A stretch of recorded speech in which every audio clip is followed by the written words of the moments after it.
മഹാരാഷ്ട്രയിൽ ഇത്തവണത്തെ ലോക്സഭാ തെരഞ്ഞെടുപ്പിൽ NDA മുന്നണിക്ക് വേണ്ടത്ര മുന്നേറ്റം ഉണ്ടാക്കാൻ സാധിച്ചിരുന്നില്ല. ആകെയുള്ള 48 സീറ്റുകളിൽ 13 സീറ്റുകളിൽ വിജയിച്ചുകൊണ്ട് കോൺഗ്രസാണ് മഹാരാഷ്ട്രയിൽ കരുത്ത് കാട്ടിയത്.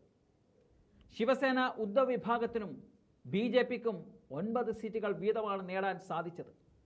ശരത് പവാറിന് 8 സീറ്റുകളും ശിവസേന ഷിൻഡെ വിഭാഗത്തിന് 7 സീറ്റുകളും NCP അജിത് പവാർ വിഭാഗത്തിന് ആകെയുള്ള 1 സീറ്റും മാത്രമാണ് നേടാൻ സാധിച്ചത്.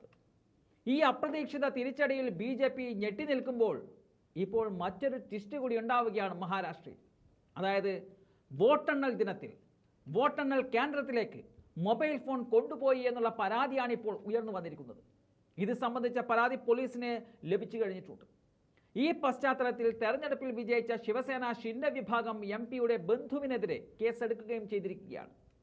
മഹാരാഷ്ട്രയുടെ തലസ്ഥാനമായ മുംബൈയിലാണ് സംഭവം. മുംബൈ നോർത്ത് വെസ്റ്റ് മണ്ഡലത്തിൽ നിന്നും പുതുതായി തെരഞ്ഞെടുക്കപ്പെട്ട ശിവസേന MP രവീന്ദ്ര വൈകാറിന്റെ ബന്ധുവായ മങ്കേഷ് പണ്ഡിൽക്കർ ജൂൺ 4-ന് ഗോരേഗാവിലെ വോട്ടെണ്ണൽ കേന്ദ്രത്തിലേക്ക് മൊബൈൽ ഫോൺ കൊണ്ടുപോവുകയാണ്.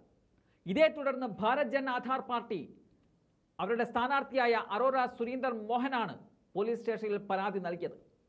ഇത് പുറത്തറിഞ്ഞതോടെയാണ് സംഭവം വിവാദമായത്.